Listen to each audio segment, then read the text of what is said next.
So it's 30 years to the day that the Springboks won the World Cup in 1995, that glorious day at Ellis Park where Joel Stransky put the ball through between the posts and set off celebrations that will be remembered forever. A massive, massive win for the Springboks that day over the All Blacks, which of course had Jonah Lomu in their ranks, the big fella, the biggest, the player who changed the game, the face of the game, just with his power and pace and just the way he played. So to celebrate it all, I thought what we would do is I've got another video coming out soon, but for now, I thought it's worth revisiting a video that's on this channel, but it's probably been hidden away by all the other content. About 5 years ago, when it was the 25th anniversary, we had a chat. Myself and my colleague Gavin Rich, we had a chat with Andrew Merhtens, and who was the All Black flyer from the day, and of course sunk 4 penalties and drop goals, and Joel Stransky, who kicked the winning one in the extra time. 15-12 the final score was. And so we got the two of them together to reminisce a bit, and it kicked off quite well. So I thought, because today is the day of the anniversary, let's revisit that. And if you want, go have a look at the banter between the two, 25 years on. And I'm sure if they were here today, they'd probably agree it'd still be the same sort of banter. But it was a great chat, and yeah, it is. And now that Mertz has joined us, I thought I'll just show you this one as well, in my winding room. Oh yeah, how's that? So Mertz, this bottle, unfortunately, buddy, is from the World Cup final. You're kidding. Has it aged as well as you have? Well, I'm too scared to open it now because I think it's probably a little bit off. Well, so are you. Yeah, exactly. I know. But age stands, as you know, time stands still for no man. Eh?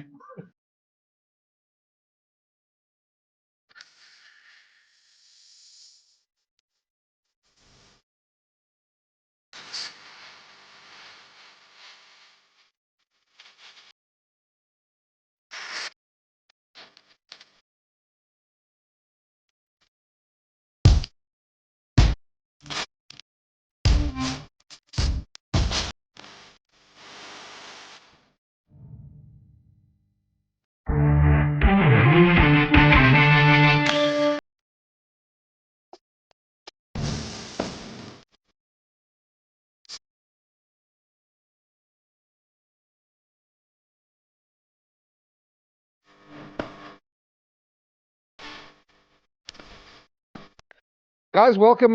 Great to have two absolute legends of the game here. Joel Stransky for the Springboks, Andrew Merhtens for the All Blacks, also partly South African. And we're going to talk 95 Rugby World Cup final with two of the main guys in it. Gavin Rich is here with me as always. Guys, welcome. Thanks very much, Brendan. Great to be on the show. Mertz, great to see you, mate. With all respect, Gavin and Brendan, it's really cool to chat and catch up with Mertz, who lives on the other side of the world. We don't get to chat that often. But you look well, you look healthy, and it's really cool to chat to you. It's nice to see all you guys. It's been a while, a lot longer for Brendan and Gavin that I've seen you. But Joel, it seems almost every year, or certainly every World Cup, we managed to catch up briefly. But I'm just, feel very thankful that you've allowed a Kiwi in to join what will be a big celebration for South Africa, looking back 25 years, won't it? Yeah, well, Turn on, Brett. No, I was going to say, but I mean, you do have some South African roots, Mertz, and we remind you that quite often. Yeah, I mean, I think just at the end of the day, I can't believe it's 25 years. I mean, I know it feels like just the other day that Joel and the guys were there at Ellis Park doing the 20-year celebration, and the time just seems to fly. Oh, you guys, I don't know if you guys can believe it's 25 years. Sorry, man. I should have said who should answer. Well, I managed to inadvertently walk into a celebration dinner in London during the 2015 World Cup, and 20 years since the 95 final then, and it was pretty much all South Africans there at the dinner, which I thought was going to...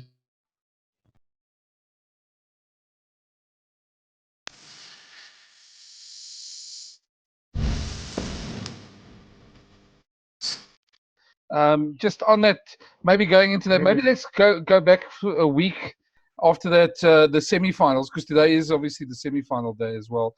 You guys, Joel, had that epic game in the rain where you guys scraped through against France, and then the next day watched the big fella sort of tearing apart England.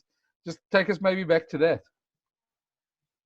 So firstly, that game against France was, I'm not sure it can be called epic. It was nasty. It was wet and horrible, and obviously delayed. And our flight was delayed. And straight after the game, we rushed to the airport and we flew out. We got back to Joburg really late, probably midnight.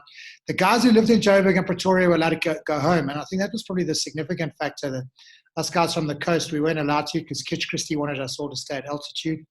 And we watched the first half of the All Blacks game against England together, and it was so demoralising watching the All Blacks smash them and make them look so bad, and Jonah looking so good that we sort of split and went our own ways. And got back to the hotel and watched the end of the second half. And Kitch Christie was there, and he had watched it, and he'd recorded it, and he watched it again. And then at the end, he stood up and he walked out and he said to Mark Andrews, who was my roommate, and I, we were sort of half playing pool, half watching.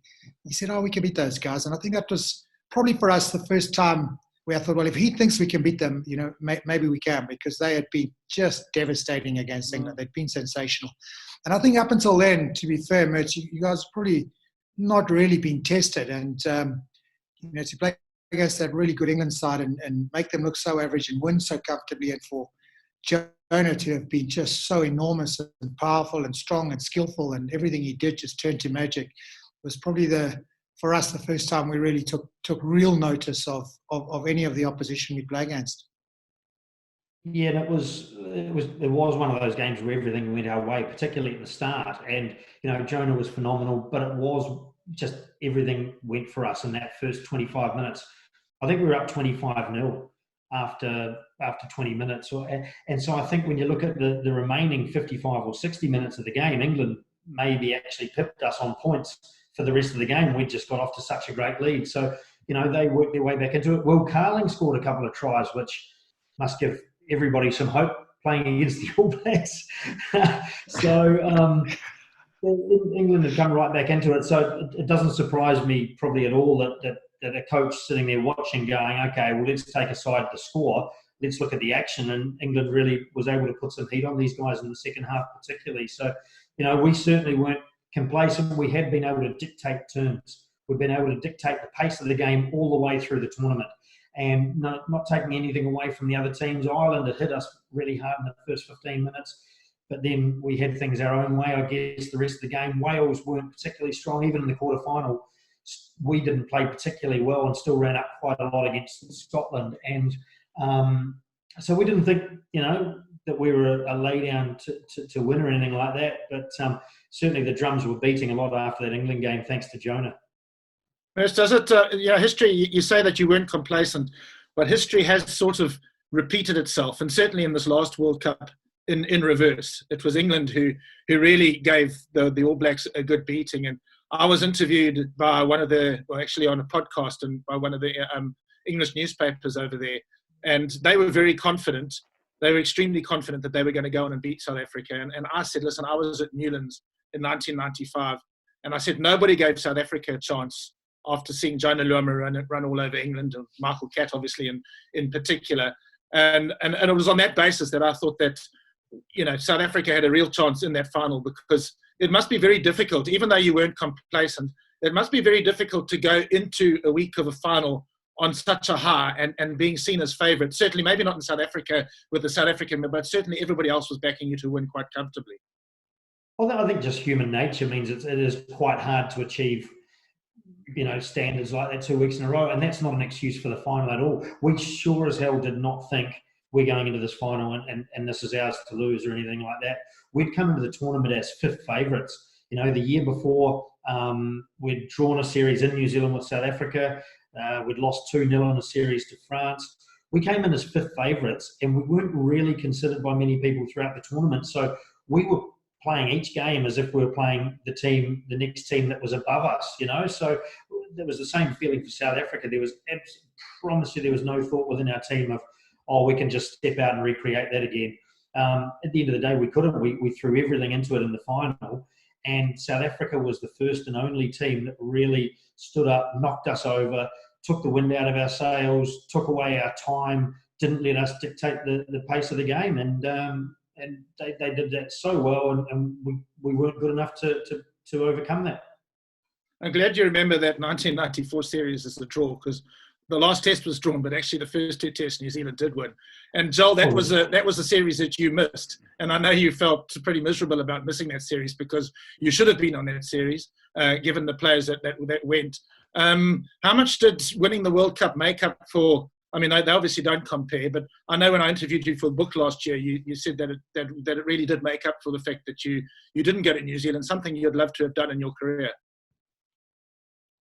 Well, I think it certainly made up for it in one sense. But I think if you look back on your career, and in particular, a time like that where there were still full-blooded tours, and I'm hoping World Rugby will go back to full-blooded tours, because I think there's something really special, something unique about them, something about taking the game to the outlying areas, something about having the All Blacks in our country, on our shores for 6 or 7 weeks, really, spreading the game and enjoying the hospitality across the port. To have missed that tour for me was devastating. It was definitely the low light of my whole rugby career. It was the biggest disappointment. To have won the World Cup the year after was obviously a massive highlight and huge consolation. But if I think back, that the fact that I missed that tour didn't play any role in the World Cup, but it certainly still lives with me as that disappointment. Kitch Christie took over from Ian Mack as the coach, obviously, who was on that tour. And on the end of year tour in 1994, I think you told me that initially you didn't really gel with Kitch. You fell out of favour as the first choice flower half. I remember correctly, Henny was playing. But then you came back into favour playing, of all places, at Newlands against Western Province, and you dropped a goal to win that game. How much did that play, and maybe working on your mental toughness ahead of the World Cup final, and obviously getting back into Kitch's favour?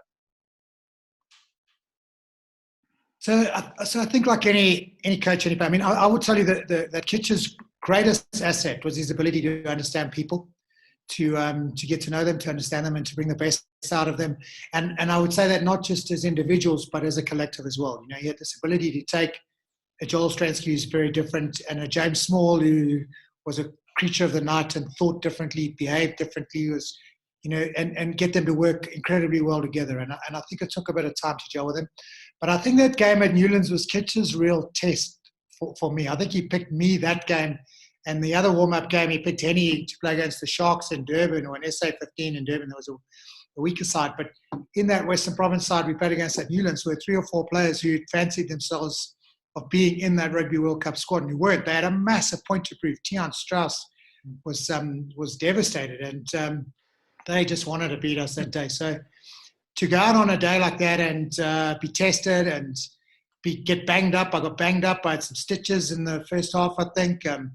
It was tough. It was hard. And then to find that resilience and sneaker win at the death with the drop goal, I think, was maybe the day where Kitch saw that, maybe understood me as a human being and as a player a little bit better. And maybe it gave you an idea in your head and his head on how you could win a big game at the World Cup as well. Not that in South Africa we've got this antipathy that they've always had in New Zealand. No, so I mean, I tell you what was amazing on the weekend was New Zealand Super Rugby. The 2 drop goals at the end there was sensational. What a couple of brilliant games. And so before the World Cup, we never ever spoke about drop goals. Kitch never ever spoke about it. It was only in the week of the final that he said to me, why don't you kick more drop goals? And he did make it sound rather easy. I was trying to explain to him that you've got Zinzan Brook and Merhtens and Basham trying to charge you down and stop you getting it away, and not as easy as it looks. But he did plant the seed. But it was never a plan until the week of the final, where I think he realized just how valuable any single point was going to be. And in fact, Mertz had an opportunity for a drop, I think, towards the end of normal time, and slipped it by the tiniest of margins. And even at that point, I remember Ed Morrison saying to me, geez, you were lucky there. And I nodded my head and almost said a word of thanks that it had gone by. Mate, I think I had several attempts in that game, and one of them might have got close. The one that people in New Zealand remember most was from a ruck right in front, and all I can remember from that kick is not even the strike of the ball. All I can remember is US van der Westhuizen's eyes as he came steaming out of the blocks around that ruck. And I mean, if it had gone straight anyway, I think US would have charged it down anyway. That one went pretty wide. But it was something that we didn't really put in place either, Joel, for the drop kick. I mean, we'd been, running our moves and going through our game throughout the rest of the tournament. The way the game panned out in that final, where, after a bit of a slugfest for 50 or 60 minutes, it became pretty obvious that it was just going to be in increments of 3 points. And at that point, it became a bit more stressful looking at that. It's probably a situation for me because, we hadn't sort of planned it and had any setup for it. Also, while I could strike a drop goal nicely, it wasn't really a speciality of mine. I was no Johnny Wilkinson or anything like that. Certainly didn't strike one as well as that the last one that you did in extra time. So I got one throughout the game, but missed 2 or 3. And like I say, that the one crucial one that really was probably a good opportunity position-wise on the field, US van der Westhuizen just absolutely champed me out on it. Does that sort of thing, does that haunt you? I mean, it's such a massive moment in the game. You were 2 minutes away from time. So if you'd been successful with that drop goal, you would have won the World Cup. I mean, does that sort of thing haunt you later on in life? It doesn't tend to haunt me until somebody asks me if it haunts me and I have to think about it. Look, I look back on that and I regret that. And of course, you feel horrible for letting the teammates down first and foremost. Doing something that is part of your role and you're a goal kicker, and then you fail to kick a goal that will win you the game. You let your teammates down, you let the wider group down, and you feel like you've let the country down. And I guess what can you do about it? You can't change it. You go back, you try and learn.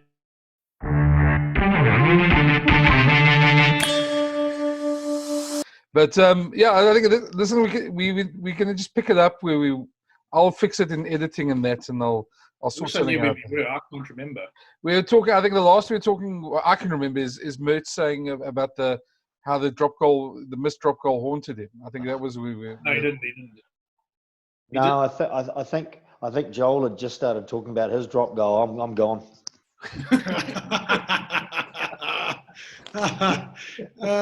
Mertz, I don't know if you remember the last time you did that when I was there. Eh? Do you remember? It was that. I think it was the World Cup in France. I think 2000. What was that? 2007, maybe even 2003. It could have been. We were on that program with those rugby league guys that was like a question of sport, and there was a spelling contest. Gav, I promise you, spelling contest. I had to spell Francois Pienaar. Spelled Francois wrong. Gone. Mertz had to spell, I don't know, some islander's name, but it was like a 20 barrel. It was like, to say the name took about 3 minutes. To spell it took about 5 minutes. He went through this whole thing, like apostrophe E O T apostrophe L, and then I think it was Matthew Rich sat there and he went, I can't believe it. You've got it right. And Mertz stood up live on studio, gave the aeroplane out the door, and never came back. We're going, he's going to come back now. Never came back. Just disappeared. I didn't see you. I don't think I've seen you since then, actually, now that I think about it. Matthew Ridge and Mark Ellis. My God, it would have been exactly. 03. Yeah, because I wasn't playing. I didn't get selected intelligently, and quite rightly so. I didn't get selected for that 03 World Cup. Good God, yeah. Whenever you spell any of those islander names, it's a vowel extravaganza, isn't it? Yeah. If you're not good on vowels, you're out. Yeah, look, unless you're a fly and you can't even spell your captain's name, then you're out long before that. you normally stop at Frankie, don't you? You don't know about the O and the I and the right place. I think we've just got to FP. Yeah. Sorry, guys. Sorry. That's fine. That's fine. Well, let's jump in. Mertz, I don't know if you want to talk about that drop goal, and then we can just take it from there. Well, which drop goal? The one just before time. No, but you did, Brendan. He did speak because I remember Mertz talking about Just being in a getting close. Yeah. But Gav, you say that he had crazy crazy eyes at the best of times, Just like Mac, wasn't he? He's got those crazy eyes.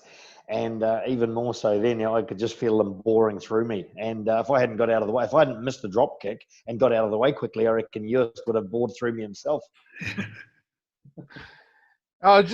Maybe and Joel, maybe obviously you're going into tension those last couple of minutes, going into extra time, just the feeling amongst you guys there.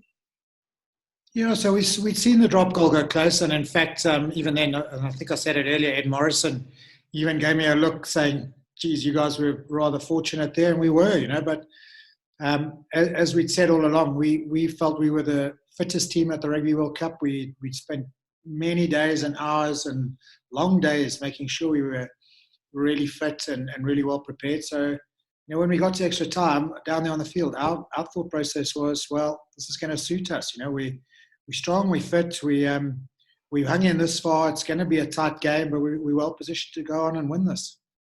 Joel, when we spoke to Mark Andrews a couple of weeks ago, he spoke about how Kitch had driven you in the training, and he never ever told you when you were going to be when the training was going to end. It could be a half-hour session, or it could be a 3-hour session. And he says that came back and helped you guys in the final because you were used to playing in a game or in a session that had no end. Would you agree with that? So I think there's two elements to that are very, very apt from a second row in particular, from my roommate Mark. Well, there's a number 8 of it. Yeah. But deep down he's a lock. Let's be honest. Yeah. So there were two things about the fitness training that really stand out for me. The one is there were times where we didn't know, when we were going to finish. And I think mentally that does make you strong because you've got to go on and you just got to go on and you just got to guts it out and keep going till eventually someone says stop, not to a target. It's like an undefined target. And I think that does make you mentally strong. But even then, on the back of that, we at times would go till Kitch said stop, and then we would start our half hour, our power half hour, we called it, where we as a collective would do step-ups or something as a group, and we would do them together. The backs, we would link arms and do our step-ups, and the forwards would do their last scrums and then link arms and do their steps. And I think that not only ensured that we were super fit, but we also had this real common bond that we'd been through hardship together, that we'd really suffered through those fitness sessions, and that we knew the guy next to us and ourselves could go through another fitness session, And I think when you get to extra time and all that, it's not something you think of conscientiously, but it sort of sits in the back of your mind deep down, and as a result of that, it just drives that self-belief and that thought process that, you can go on and do this, that you are able to go on and in this tough time and overcome another 20 minutes. Mertz, you guys were not only going into extra time, you were doing it at altitude. Was there ever talk about the altitude at the World Cup? I mean, it's every time a Tory team comes to South Africa, in fact, every time a team goes from the coast to Joburg in South Africa, there's always talk about altitude. How prepared? I can't remember how much time you spent at altitude at the World Cup, but was that an issue, and was it a talking point back in '95? No, it wasn't an issue. Certainly not. It was a consideration, I guess. You're at altitude. The air's a bit thinner. It's likely to be drier. That was probably what we found the most, is just the dryness. So it's just something that you manage as well. I mean, as a goal kicker, I didn't mind it at all. And as a golfer, when you're out on your day off during the week and you're hitting the ball, if I'm normally hitting at 300 meters on my 3-wood, then I was probably putting it 380. So you notice that. I mean, in our first time up there, it was my first time back to South Africa since having been born in Durban. And I remember in the early days of training, Jeff Wilson and I would be at the end. And he had quite a big place kick, and we'd be kicking further and further back. And then you get around that 10-meter mark, your own 10-meter, and back further. And suddenly the posts behind you are closer. And we were like, this is extraordinary. So, I enjoyed that from a kicking perspective. We'd played 2 of our pool matches at Johannesburg and 1 at Bloemfontein. And then we played our quarterfinal at Pretoria. So really, we only went down to the sea level once, for that game against England at Cape Town. And we at the time thought, oh, gee, this is actually working against us, playing at Cape Town on the heavier ground against a team that's more used to heavier grounds. So, we got through that. And we like I say, we'd spent a couple of weeks or a couple of games playing at Joburg. So we knew the area around Sandton and stuff. We were comfortable coming back up to Joburg. yeah, it was a familiar place to come back up to. I really enjoyed it. I mean, I never beat the Box at Ellis Park, but we had those couple of wins early on against Wales and Ireland, and I loved the ground, and I loved going back there, and it was intense, and you know, we looked forward to it. Like, you know, fitness was important, and we felt we were probably the fittest All Black team for a long time. Laurie Mains had worked us really, really hard over the summer. We'd tried to play a fast brand of rugby throughout the tournament, and you know, without being overconfident, we were confident in our own fitness. Where I think we maybe were slightly behind the South Africans, just in that physicality, and just, you know, the defence that tires you out, just getting up and knocking people over, which they were able to do for not just 80 minutes but 100 minutes. But you know, going into extra time for another 10 minutes each way. Like I say, we weren't overconfident, but we thought we could keep going with a little more gas in the tank.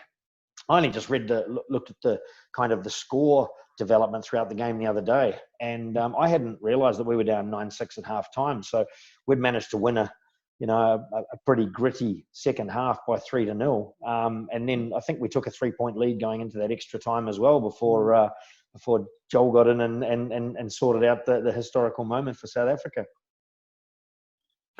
So going into the game, how confident were you guys? I mean, I know that when I interviewed you for my book last year, you said that before the Cape Town game, there was a sense of that, you know, South Africa are underdogs. You play against the world champions. We must go out there and just put up a good show. But there wasn't great expectation. When we spoke to Corbus, another second rower, a couple of weeks ago, he spoke about how the pressure sort of ratcheted up as the tournament went on, and as you won games, it became more and more tense, which I suppose it does when you get to the knockout stages of any competition. But going into the game on that particular morning, was there a feeling of confidence? So I don't think you go into any game not believing you can win. You know, if you go in there thinking you're going to lose, you are definitely going to lose. They say whether you believe you can or you believe you can't, you're always right. And I think if you go in thinking you're going to be on the back foot, you will be on the back foot. I think we were confident, but there was definitely an element of caution. You know, during the week we discussed with Kitch, a couple of the senior players, around, you know, what we would do if things didn't go well, if they didn't go according to plan. What was Plan B?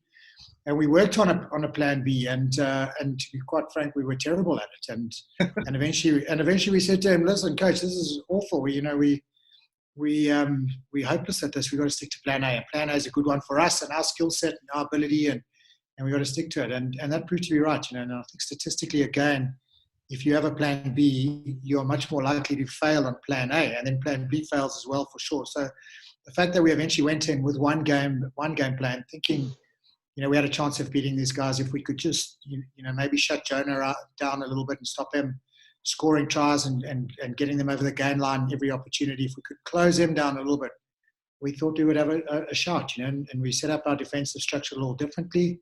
And fortunately, the plan came together. You know, he got through once or twice, but there were cover tackles made.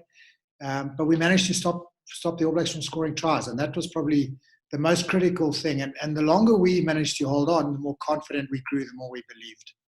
Okay, but you basically went back then to, you decided to go for what had worked for you in the World Cup. Yes. Because Brendan Fenter told me that he was the first person to tell me about the Plan B. And the way he told it to me, and this was a while ago that I spoke to Brendan about it, he said that it didn't sound like it was so much a Plan B, but like actually a Plan A at one stage, where Kitch was quite seduced by that game you guys played at the end of the tour in 1993. You'll recall the Springboks played in Ulster. I can't remember, it was a scratch Irish combination. And I think Kitch just gave you guys license to just play off the cuff that night. And you did. You played off the cuff, and I think you scored about 68 points. I mean, the Box scored 68 points. Yeah. And then he thought, okay, we can maybe play that game against the All Blacks. And, you know, apparently there was alarm bells ringing in the camp, thinking, no, what's Kitch on? Why has he suddenly changed what's worked? Is that how it happened? No, I don't think it was exactly like that. I think it was more a matter of what if what we've done in the last 4 or 5 weeks isn't working. Because let's be honest, we hadn't played it against a player like Jonah. We hadn't seen the All Blacks up front for some time. We didn't know what was coming our way. We just seen this juggernaut on TV, and I think the the fear that Kitch had is that we were not a team that was ever going to be great at chasing a game. We were not an extravagant team who could, move the ball around, showing great running skills and offloads and ability to, switch direction and do all those glamorous things that drive the spectacular tries. And to chase the game for us was going to be difficult. And I think his thought process was more that if the All Blacks, get ahead, if they get a commanding lead at some point early, how are we going to chase the game? How are we going to get back in this game? Because playing our kicking territorial game was never going to get you back in the game if you're behind. And I think from there we worked on. And if I remember correctly, Kitch called it the brains game. It was it was very different. It was about quick tap and goes and moving the ball and going to the tips and then back again, and different guys performing different roles around rucks and carrying and when we started practicing it and we tried to make it happen for us, we bashed into each other, we knocked each other over. We didn't even have opposition and we were getting beaten. It was horrendous. So we said in the middle of that training session, we got to stick to what we know. This is not going to work for us. If we have to go to this in the game, we'll find a way to go to it. But right now, we're actually just making mistakes and we just, it's probably just eroding our confidence, to be quite honest. And let's stick to what we know. Joel, I'll ask you first and then Mertz after that. Obviously, Jonah is a huge part of that final and a huge part of the lead into that final. After the semi-final, all the focus was on him as well. Just you guys, how you saw him. I know you guys were impressed with what you saw in the semi-final, but building up to tackling this guy. And did he become smaller, so to speak, every time somebody tackled him on the field? And then Mertz, sorry, I just wanted to ask you, also playing in the same team as a guy like that, how that affected sort of your outlook. Was it almost just like give the ball to Jonah? So Brendan, I'll tell you, it's an interesting question because the key with that All Black side is if you put too many numbers in Jonah's direction, then a guy like Mertz who can step and go, Frank Bunce, Walter Little, they'll punish you, inside. A bash-up will snipe around the edges and you'll have Zinni running around the corners. So it's not like you can just crowd one area and think that the problem is going to go away, because as soon as you do that, you free up space elsewhere. You got to be subtle in your approach and maybe use a little bit of push and pull to make sure the contact happens in the right area for your team, for your needs. And so that's all we did. We stood a little bit wider. We didn't want Jonah to have a one-on-one with James or with any single player for that matter. And we just tried to make sure, wherever he went, there was traffic. And if one guy missed him, then the next one or the next two guys would hopefully drag him down. And it worked quite well. James scragged him a few times. When he did make one or two little inside breaks, it was Mark Andrews who made a tackle. Joost made a tackle on him. When he got around the outside, Yapi tackled him and into touch the one time. So it's not that you can devote all your attention in one direction. It's about just, being smart in the way you push the contact to where you want it to be, because else you will be punished by, the other great players in that side. Yeah, playing with him, I guess, he'd had that marvellous game in the semi-final against England.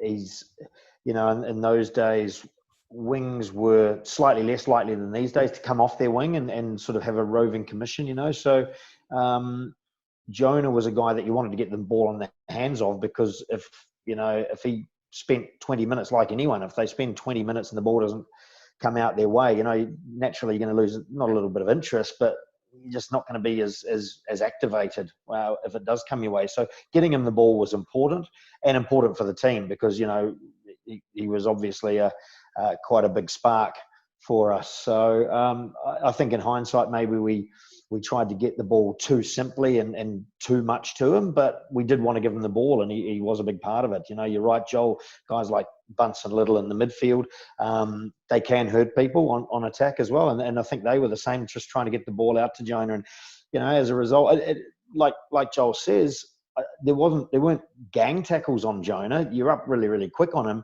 but it was inevitably James getting up really quick on him.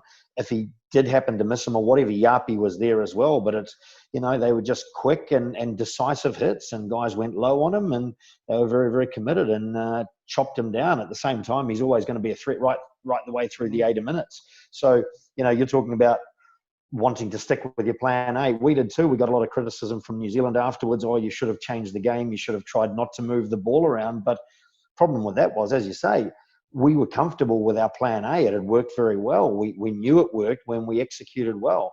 And do you change that and go for a new game that isn't proven, that hasn't been proven to be successful for you, that you're less comfortable with, you're less familiar with? And so we just kept trying. We trying to throw punches, and I think that's what we had to do. In hindsight, I think we'd probably keep trying. The problem was with the Box. Every time we threw a punch, they'd take the punch with a headbutt, and we'd get a sore wrist rather than you getting a sore nose. And that continued throughout the game. And all we could do was ultimately take our hats off to what had been an incredible performance. And I know South African teams over the course of history have often been accused of one-dimensional or just physical. It doesn't mean that you guys can't play. You look at some of the amazing, skillful players you've produced, right from when I started watching these test matches, South Africa, New Zealand, the likes of Danny Gerber and Ray Moore to the Duplessis brothers and Casey Pina and all those, you guys can play. It's just what's best to do. And it was the same at the World Cup last year, 2019. The Box went into that final. They said, there's not going to be any subtlety here. You run hard at us, England. We're just going to smack you even harder. And they did. And then they, in the right moments, they showed their skills and showed their abilities. So, like I say, we didn't want to go to a plan B anyway. Was that, Mert, so it wasn't a question I was going to ask, but you made me think of it now. Wasn't that one of the reasons that the All Blacks struggled to win a World Cup for a while? Was because the Springboks, let's not call it finals rugby. They sort of played a World Cup type of rugby. I suppose the word pragmatic's the best way to. I don't like the word conservative. Is that why you guys did maybe take longer to win the World Cup again than you should have? No, not necessarily. I think they're all different cases. 99, we probably weren't as strong a team as people had made out. We beat England in the pool match, and then suddenly the drums started beating for us. But I don't think we were as strong as that. But also we were encountering teams that did lift themselves on the day to beat the All Blacks. I know the All Blacks and the Springboks have got a very, very similar history, but whether it was thanks to the Springboks being, out of the world scene for so many years or whatever, the All Blacks sort of, for a lot of the other nations, became the feather in the cap, the team to beat. And so, France would lift on occasions, and Australia would lift, in the World Cup on occasions as well. Quite often the team that beat the All Blacks, if it was in the quarters or the semis, would go on and lose the next game. I'm not taking any comfort in that, but no, I just think teams lifted against us, and, that's a compliment in and of itself. But we just weren't good enough at the end of the day. It only takes one day, and there's so little between all the top teams. As I say, we came into that tournament 5th favourite. So to beat England like we did in Cape Town was almost on world rankings sort of thing. It was almost an upset ourselves. So not making any excuses or anything. We're talking about excuses. Brendan's got a question. I'm sure you're going to ask about Susie now, Brendan. I wasn't going to quite phrase it that way, Gavin, but yeah, I was going to ask Mert if he went out for seafood that the couple of days before the final. No, I didn't. No, on the Thursday, that's the subject of it. I ate chicken and mayonnaise sandwiches. To be fair, for a while afterwards, I couldn't eat a lot of chicken. But I'm not sure whether that was just the sick feeling in my gut having lost the game. I don't think it does anyone any. I think it does everyone a disservice really to talk too much about that sort of thing. We lost the game, the final, fair and square. I certainly would never try to suggest that that we lost for any reason that happened in the days leading up to it. So. We ran into a team that was prepared to tackle us and was able to tackle us where other teams hadn't been able to. So it's interesting to see, a couple of reports come out recently about seafood and whatnot. It's like, I don't think that was it at all. We were eating in the hotel. We're staying in the hotel. Like I said to you before, we were familiar with coming back up to Joburg. And like I say, I think it does a disservice to the Box really to talk too much about it. So I hope that doesn't look rude, but it's probably not something I want to get into.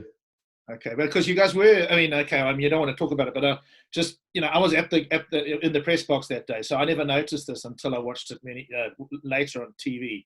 But you guys were, some of your guys were really sick. The TV cameras picked them up on the side of the field vomiting. It wasn't pretty. I saw, yeah, Jeff Wilson got a little bit of airtime because he was vomiting sideline. I mean, you've seen his complexion; it was possibly sunstroke. he got badly sunburned. I can't throw stones on that count, but yeah, look, like I say, look. I'm not going to say we had a fair number of the party that on the Thursday night suddenly came down with a fairly violent sickness, but. We got to the game on the Saturday and we knew we were a fit team, and we, went into it with, again, not overconfidence, but just confidence to give it a crack. And, 100 minutes later, and there was not much between the teams, and we didn't get there. And that's really, like I say, all I probably want to focus on. I want to ask something, Mertz. We often talk here in South Africa, obviously, about Madiba and the effect and him coming out in that 6th jersey. And I mean, it's obviously from a South African point of view, it's a great moment. But I don't think we've spoken too much around here anyway of what the effect it was on you guys standing there lined up for the anthems and seeing that happen and history sort of playing out around in front of you. How was that for you, standing there and watching that happen? Well, that was an awesome moment just to meet a figure like that. Such an important figure in human history. An incredible thing he was able to do, after 27 years of incarceration to come out and to have the dignity to unify a nation rather than be just filled with bitterness. And we thought it was quite incredible. I mean, personally, I was trying to reconcile. This is an amazing moment. I'm going to look back on this all my life to meet such an historical figure. And yet I've got to concentrate in about a minute's time. I've got to try and get this kickoff 10 metres. So, it was a funny one like that. And we clearly we didn't know what was going on in the background until you see, Invictus. And I know it's a film adaptation of it, but it still does kind of indicate that there was a lot going on in the background. And what we did notice, what was really tangible, I guess, was the change from the start of the tournament to the final in the African population of South Africans who had traditionally been very, very strong supporters of the All Blacks. The guys in the team had already told me when we first got to South Africa, when we get to Cape Town, there'll be a huge, huge local support for the All Blacks. And there was, they just loved the All Blacks. But by the end of the tournament, and it was a stark contrast, going in the bus to the ground on the Saturday and to Ellis Park, just everybody of every hue in South Africa had turned into Springbok supporters, and we could really feel that. So that in a way sort of deadened the disappointment. I think it was Sean Fitzpatrick who said that after the game, although he was disappointed, he also had this feeling of having been involved in a historical moment, and that made it easier.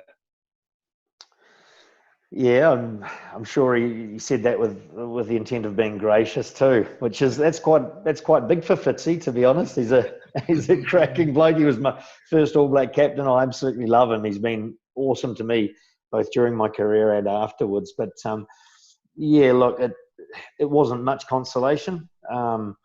We're still obviously, disappointed like everybody is from every game and every, final they may have lost in their sporting life. So it doesn't help a lot. But, when you step aside and look back and we were part of an iconic match in the course of human history, not just sporting history. So, it's nice to have been a part of that. I mean, they made a movie out of it, as we know. And even if I can't really endorse the bloke they found to play me.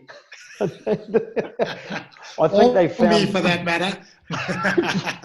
They tried to find the palest, ugliest blokes they could to play us, but with the skinniest legs, yeah. And I note their careers have since not sort of taken off. I was most annoyed. I was playing in France at the time and had some mates, some big Polynesian mates who went down to act as extras in the movie, and they were playing cards with Clint Eastwood in between takes. I was talking to a good mate of mine, Epi Tyone. He said, "Bro, I'm playing Texas Hold'em with Clint Eastwood." I'm going, geez, I could have tried to lose 15 kg and replay myself, Joel. He probably would have been at the same weight anyway. Good times. It was actually, I went on site with them a couple of times and got to meet them all as well as It was quite amazing. But certainly the guy who played me was Scott Eastwood, Clint's son, who has gone on now and is starting to become starting to get some big roles. But his efforts on the rugby field were woeful, to say the least. I noticed we did a lot of 1-2 cuts, the scissors move 10 and 12. There was a lot of that going on. Take that up. Mertz, I don't know if we're going to go there because it was after the World Cup, but I'm going to go there anyway because it just makes it feel as if we're not just sitting here beating you. You came back 12 months later and you actually achieved something that New Zealand had never achieved in their history, which was actually to win a series in South Africa. How much did that make up for losing in the World Cup final? Because that's a monumental achievement, given that you actually played 4 tests on that tour because you also played the first Tri-Nations test on South African soil.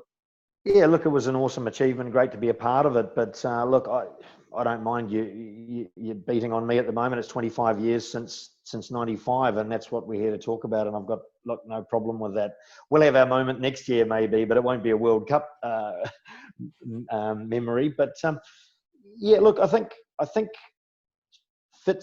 Sean Fitzpatrick may have been eyeing up retirement if the final had gone differently in 95. And I know that he had a burning desire to, not to put it right because you can't put it right, or it's not putting it right, not to make the result any different, but to come back and achieve something in the Republic.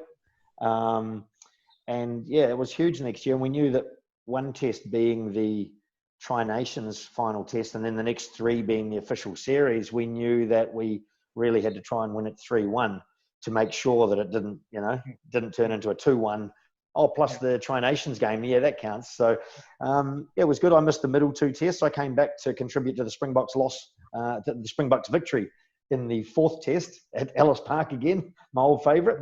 But yeah, it was good.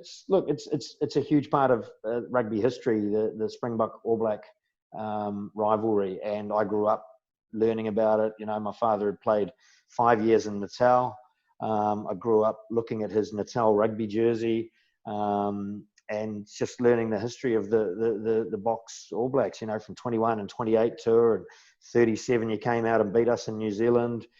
49 we got dumped 4-0. 56 finally we got a win, but it was in New Zealand, and Danny Craven, very gracious in his speech. And so to think that to be a part of a part of that history, that Springbok All Black history, and something the first time was a great feeling. But nothing made up for that 95 World Cup.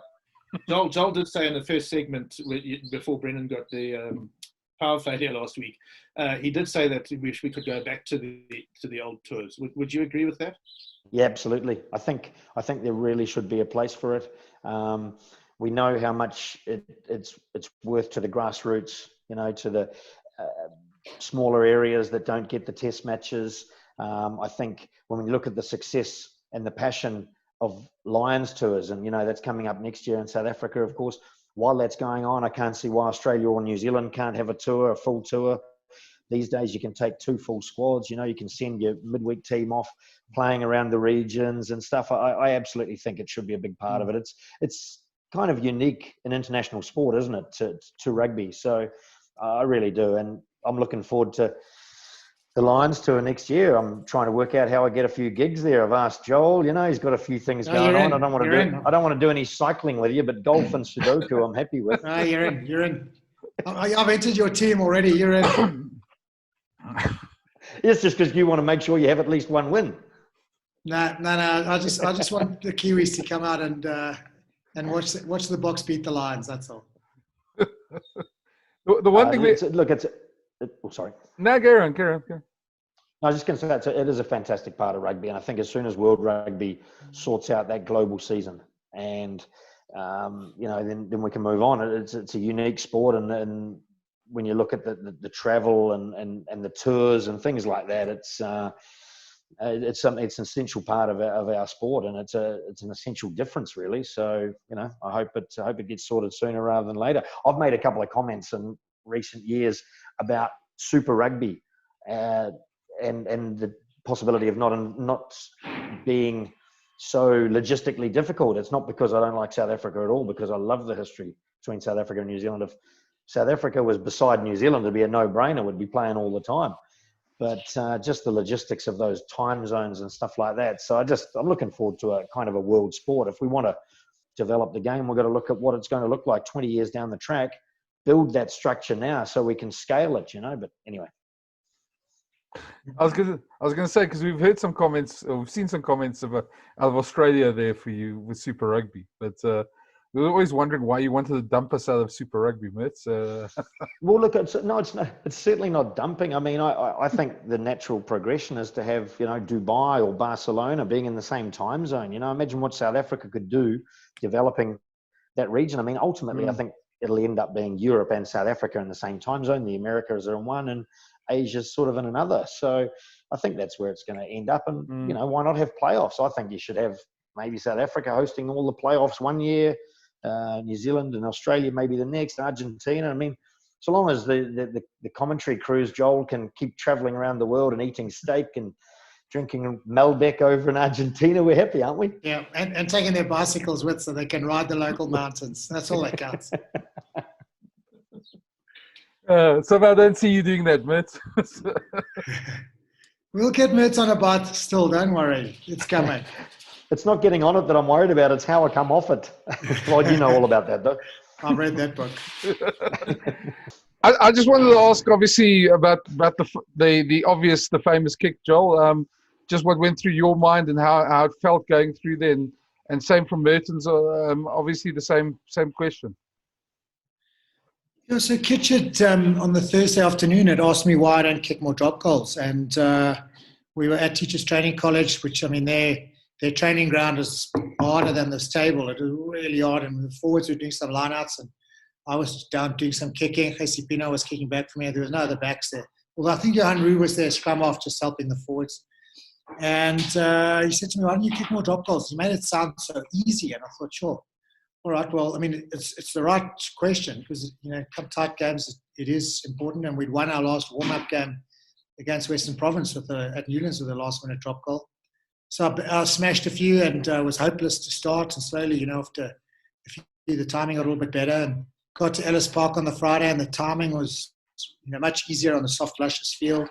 And I struck them really nicely. And then we got in the game, and, when it's a tight game, and it's 3 points here or there is going to win it or make the big difference. We try to take every opportunity we can, and we got to the end. We called a back row move, and it was a great back row move. I mean, if you've got Rudolph Strauly coming off the base of the scrum with his explosive power, and Joost outside him, Andre Joubert, one or two dummy runners, and speed on the outside, it's quite hard to defend against a little attack force like that in a decent size blind space, So it was a good call. But when I looked up, I realized that New Zealand had obviously seen what we were doing. They'd studied the videos, and they knew exactly what was going on. And there was, real space for me to step inside and maybe go for the drop goal. So we called to Joost, and we changed the call, and over it went. And I was asked by someone this morning how I knew it was going over, but I hit it so sweetly that as soon as I looked up and saw how it was rotating, I knew it was sailing true, which was a huge relief because to overrule France wasn't something you do every day. And Mertz, for you guys from standing on the other side there, I mean, when you saw it go over, did heart sink or? Yeah. Oh yeah. I mean, I think there were 3 or 4 minutes to go, and in the context of a 10-minute half and extra time, it wasn't all over. It made it difficult, especially with the roar and then the crowd just going mad, and you could see the box lift. And if they'd had energy to get up and smash you for the rest of the game, then that last 3 or 4 minutes was obviously going to be even more intense. And we didn't anticipate really it because it's sort of on the wrong side of the field, even though it makes sense when you think about it to drop back into the pocket against the grain and into that little gap. But we didn't anticipate it was going straight from the first phase. So, as Joel said, we're concentrating at that stage on Joubert, who's out wide, beautiful dry conditions in the thinner air. You can throw a long pass. He's got a lot of gas. I was probably focused on, I think probably Brendan Fenter was on by that stage instead of Henny, or was Henny still on, Joel? So Brendan was on for James. He was out on the right wing, I think. Henny was still at 12. Yeah, Henny and Yoppie still in the midfield. So whoever it was at 12, didn't matter whether they're big or small. I was trying to get up. I was never going to smash anyone, so I had to get up fast. So all I was thinking was getting the line up and getting up to Henny and allowing the other guys outside, Bunce and Little and whatnot, to drift on out. So by the time I realised what you were doing, Joel, it was too late to get back. And as you just hit it beautifully. It was that was better than true. It just zinged off and went high, and one look round and it was sailing through, and you could see it against the crowd in the background as well. But sailing through, it was just. I mean, I feel bad talking about it because you should be talking through it for the next hour, Joel. It was that beautiful a kick and that important a kick. I don't know if you got a drop goal throughout the rest of the game. I know I got one in the second half, but I don't know if your 3 points in the main part of the game had been penalties, or was there a drop goal there as well? There was a drop goal as well. Yeah, 2 penalties and a drop. So I mean, that was the best drop goal I think I've seen hit. Even these young kids now, they're all hitting them pretty straight these days. We've seen Super Rugby, which has started up back in Aotearoa. Plenty of drop goals going there, and they're hitting pretty true, but not as high and as beautiful as that one from a South African perspective. So how aware were you guys? How aware were you guys of the other narrative that was developing in that final, which was that if South Africa didn't win the game, if it was a draw, that you were going to concede the World Cup on the basis that you'd had players sent off in the World Cup? And Mertz, I can actually ask you the same question in a sense and ask you, would you guys have bought that if you'd become world champions after a drawn final? Yeah, so I think, for us, Gav, we knew. We were very aware that we had to win the game. We couldn't draw the game. And which is why in that situation, we were just chasing any points we could get our hands on. And we knew that a draw wasn't enough. And unfortunately, we managed to step up. But, I think to your point, losing it on a draw or winning it on a draw for both teams would have been horrendous. Absolutely horrendous. It's a terrible law and hopefully that's changed. Mertz?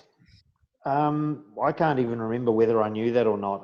I'd like to think that I would have at the time, but certainly it didn't form part of what we were trying to do. There's no way. I don't think you'd find a Springbok team or an All Black team that would say, "Yeah, let's go for the draw because we know if we get that, we get the win." No. So it's a moot point now anyway. But we wouldn't have. Yeah, but it would have been a bit hollow. That's what I was really asking. Would it have been maybe a bit hollow? It's just a weird way to win a World Cup. Yeah, it's on the day. That's the nature of a final. It's on the day, and it should be decided on the day rather than stuff. I mean, I can see why they might think that it hopefully it improves your discipline throughout the rest of the tournament. But nobody's thinking ahead to the final in the first few phases. I was going to say, yeah. So after the match, of course, there was. I remember waking up after this euphoria of the night and with a very bad hangover, and waking up to Sunday Times. I think it was headlines there about the World Cup dinner, and Louis Late's speech giving Derek Bevan the gold watch and the All Blacks walking out. I know we don't speak about it anymore, but on the night, did it influence? I mean, Joel, you guys were on the top of the world, and I'm sure you guys walked out. Do you think back to that at all now? What do you think about it? Joel could go. Me or Joel? Sorry. Yeah, Joel. Yeah. So I can honestly say, Brendan, it was hugely embarrassing. And it was one of those cringeworthy moments where you look back and you're on top of the world and you're trying to celebrate. You're trying to, for all the right reasons, keep your feet on the ground and stay humble. And then the president of your rugby union stands up and says something horrendous.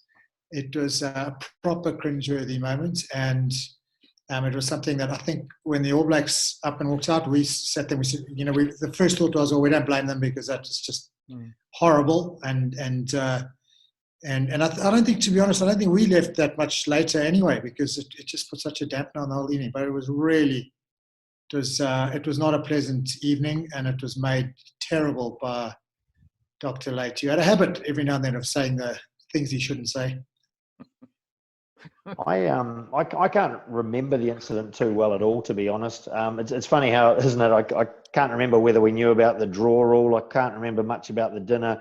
I can certainly remember the horrendous court session that we had the whole next day to finish off the tournament. But I think it was probably towards the end of the dinner anyway. I think, Joel, and it was South Africa's moment. I think we were probably happy to take any excuse just to make ourselves scarce and allow South Africans to celebrate a South African victory. So it's a little bit unfortunate, but there are a lot of people like that, and you can't say much at the time about it because you won and suck it up as the loser. Yeah, but I suppose just to add to that,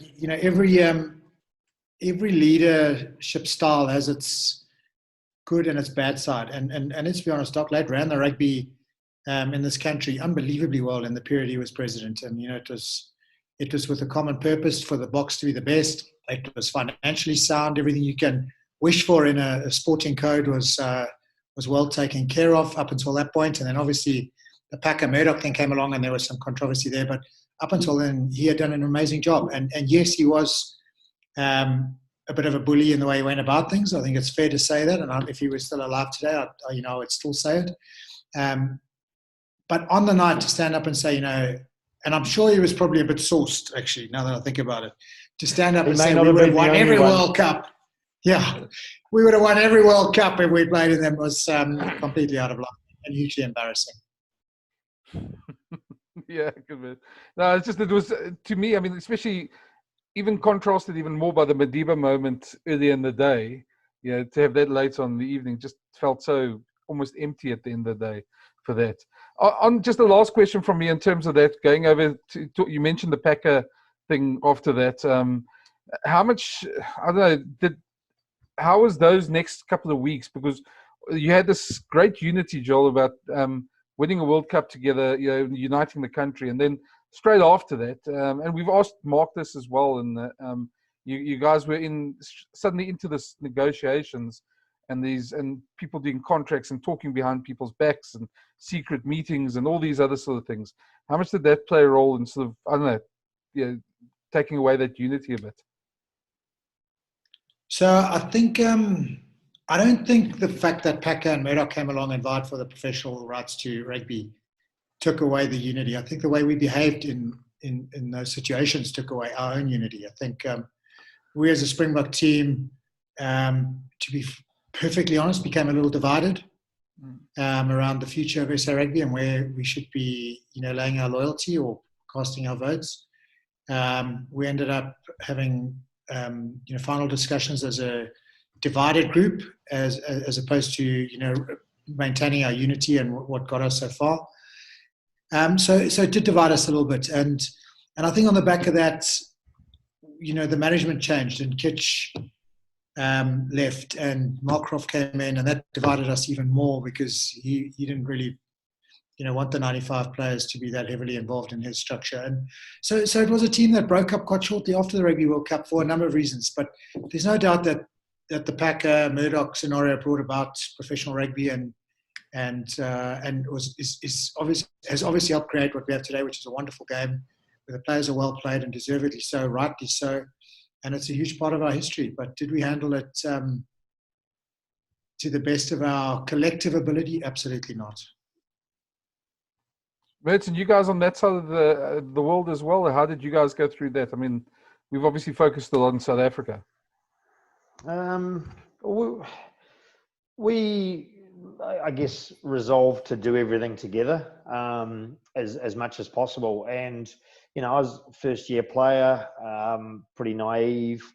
I believed in what the WRC was proposing. I mean, I think they were talking about at the time what rugby is going to end up looking like, with a series of franchises across the world divided into conferences based on time zones. I think that's where we're going to end up, funnily enough. And I think we had probably a few guys who were looking at, having been amateur all their careers, having 2 or 3 good years of a good payout under that system. And we'd all ended up signing with the WRC. But then just a few little things got picked at. People were saying in New Zealand that, you know, the WRC meant that there'd be no more All Blacks and no more Springboks. And you go, well, how stupid is that? Nobody's going to buy rugby and then deny itself the biggest jewels in the crown, you know, the international game and stuff like that. So there was a bit, you know, probably ignorant of other people, but we saw a little bit what was going on. I didn't see so much, but I was happy to take the advice of the older guys, and we were all in it together until such time as a couple got kind of isolated from the herd by the establishment in New Zealand and signed. And I guess once they'd gone, we all sort of went. And I remember there were a couple of conference calls, and I don't think all the Australians were quite there. There were a few South Africans that weren't on the line either. You know, in those days, in '95, you've got problems with the line anyway. You know, there was, if you're calling South Africa, which, you know, I was listening to my parents always used to call South Africa, talk to their friends in Natal and whatnot, and there was that delay, you know. Hello, Howie. Hello. And so we had those problems anyway. But then on this occasion, you know, we were trying to say, come in, South Africa. Are you there? Are you there? Nothing. And I think at that point we realised, well, you know what, the game can't afford to be divided. So basically it's gone one way and we've all got to get in behind it, and did so. Was there a bit of enmity in New Zealand towards, I mean, I know there was, but I mean, in your experience, maybe not so much from you because you were a young player at the time, but was there a lot of enmity towards Francois, because he was the guy who really turned his back on WRC? No, funnily enough, I think there was a bit of understanding that, you know, we were actually, I mean, it was all about moving into a world that was professional, and it was about, you know, still respecting the old values and playing hard and whatnot, but it was a commercial world, and you know, ultimately there was going to be that element of, you know, looking after your own self-interest as a player. If it's your career, if that's your profession, then you do have to look after yourself like that. So I think there was an understanding there. And I know Francois and Fitzy are very good mates in London, play a fair bit of golf together. And no, not so much. I think within New Zealand, there was probably a bit more enmity towards the couple of guys who were the first to sign with the New Zealand Union, because it felt like, you know, if we do everything as a team, you know, whether it's right or wrong, suddenly gone off and done something else. But no, look, it all panned out. I'm waiting to see if there'll be a bid from Packer Junior at any point to see if they can. That's why I'm living in Sydney. I'm just waiting for that call, you know. Buy World Rugby. I haven't got the change on me now, but you know, help me put it together. Thank you. Yeah, Gav, I'm fine. Are you any last questions? No, we can't keep these guys here the whole afternoon. Yeah. The whole Yeah. I only need 2 more questions to get to the weekend. No, listen, thanks, guys. Jesus, this was a lekker chat. I think we could talk for hours going on like this. But yeah, it was really good. Thanks, Joel and Mertz, for the time. I really appreciate it. Pleasure, Brendan. Pleasure, Gavin. Yeah, and Mertz, great catching up, mate. Been wonderful chatting.